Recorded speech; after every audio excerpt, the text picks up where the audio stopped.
My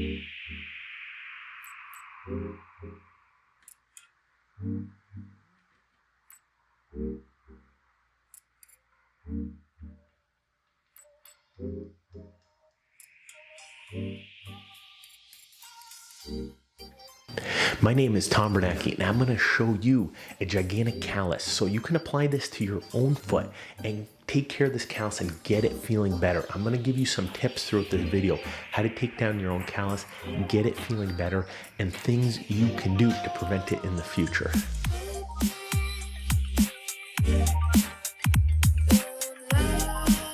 And today we're in clinic taking a look at a patient. He comes in today.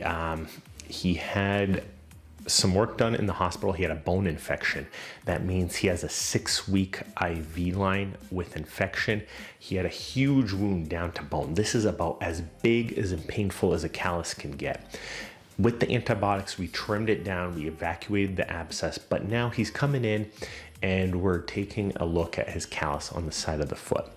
So what happens is, as time goes on, calluses, especially in people who have poor sensation in your foot, can cause a lot of pain.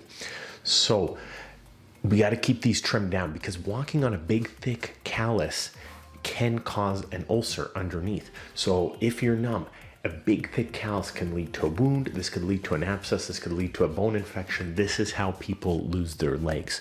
So this is about as extreme as calluses get. So this video will show you how we take care of these. So this is a patient of mine. Initially, I saw him in the hospital for a large ulcer. He had a big wound to the side of his foot, as you can see. Kind of right down through here, he had a big incision. So his whole 5th metatarsal underneath his foot down to the cuboid and through the calcaneus was infected. This was all exposed bone, a fairly significant wound right here. So initially, for something like that, you need 6 weeks of IV antibiotics. So with that, the skin started healing. Initially, the bone gets covered with healthy granular blood flow tissue. And this is about 6 months later.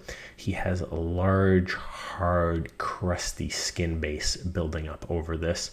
And this, especially through the winter time, starts to get thick, starts to get really hard and calloused. So as you can see right here, I generally cleanse this off ahead of time. So the first thing towards cleaning the skin is to wipe off the dead sweat, the dead skin. And the best thing for that is antiseptic wipes. So something that's not too harsh for the skin. Generally, something like baby wipes could even work very well. And you could clean off the skin here. And you can see I'm using a number 10 blade. I'm cleaning off just the callus portion right here. So nothing should bleed, nothing should be hurting. You can see the patient's talking to me here. He's pretty comfortable. He's not really worried about anything. The real key for him is his blood sugar came down to roughly normal levels. So when you're down to about 120 to the 80 range, you're very unlikely to develop any significant problems. So you can see I'm really getting the dead dry skin off there, and there's nothing bad underneath occurring. The problem of leaving this callus is that the ends get very thick. They start to catch on the sock. They can rip off. They can start causing their own problems. So whenever we see patients in the hospital, and unfortunately we see about 10 patients a week show up with a deep, thick wound, what can happen to this site is that they can get infected, they can develop an abscess underneath. So you can see that's getting cleaned off nicely there. Again, no bleeding, no pain. We do this many times per day for different patients. It's kind of like a spring cleaning. After you develop a wound in the winter, dry, scaly skin builds up. You can see there's no blood flow into these areas. This is dead skin. It's not part of your body. This is where fungus, where bacteria can grow. This is where people tend to get problems. So you can see as that's coming off, nothing should ever bleed, nothing should hurt. So here's stuff that you could do at home. At home, I'm a big fan of pre-soaking these ahead of time. So you can see he has dry skin heading further up his leg. His blood flow is not the greatest. You at home probably have a little bit better blood flow, but setting up a warm water bath with some Epsom salts, what can happen is if you put those Epsom salts into the warm water bath, and they're like a couple bucks, you know, it shouldn't be anything expensive. That hard, dry skin gets really soft and it should flake off a lot easier. You could sometimes take a baby wipe or something gentle against the skin and start washing off the dead, dry skin. So same kind of thing. As I'm cleaning this off right here, you can see this would have been a lot easier if the skin was softer, and it's the same for you. You're not going to be using a blade like this at home because it's very dangerous, but however you choose to clean it off with a towel or a rag, that could really help out. Another thing I talked about with this patient is setting his humidifier a little bit higher at home. So in the winter time, especially up here in Michigan, the humidity drops to almost zero. So you want to be able to take your humidifier and crank it up, sometimes to about 35. Every humidistat should have a setting. The worry is your house could get a little bit of moisture buildup in certain areas, but at the same time, in a realistic sense, what's really going to happen is it's healthy on your skin, but your house can definitely develop some issues. So we talked about soaking. We talked about getting humidity up. So the last thing is pressure areas. This particular gentleman, we do have him in diabetic shoes. He has very soft inserts. And what happens is there's a material called Plastazote. It's a very low density, very soft material that allows him to walk. So he can walk in that, and you can see his other shoe. It's a pretty supportive shoe.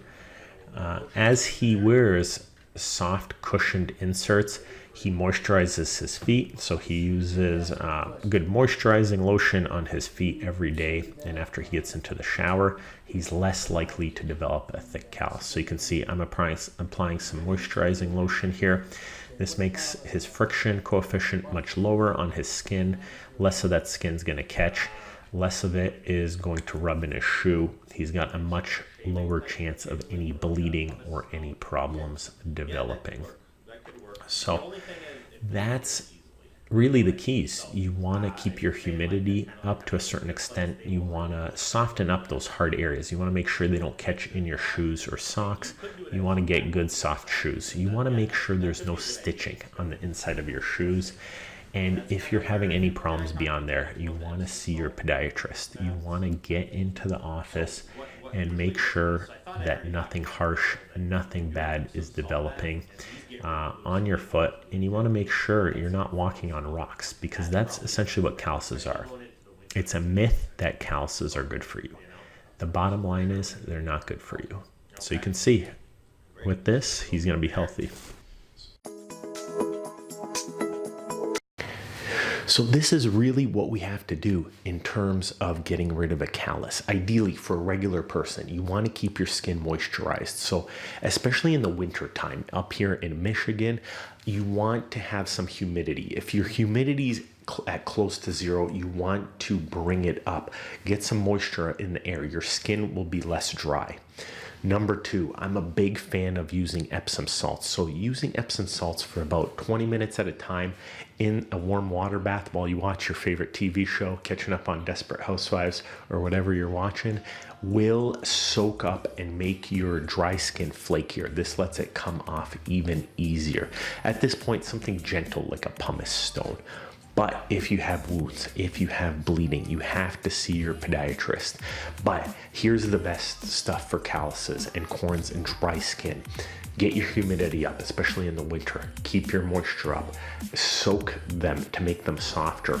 Use a pumice stone. Use something lighter. If it's worse, if it's bleeding, if it's causing you issues, go see your podiatrist and get better ASAP. So subscribe to these videos. We're working hard to bring you some foot health tips, and we shall see you soon.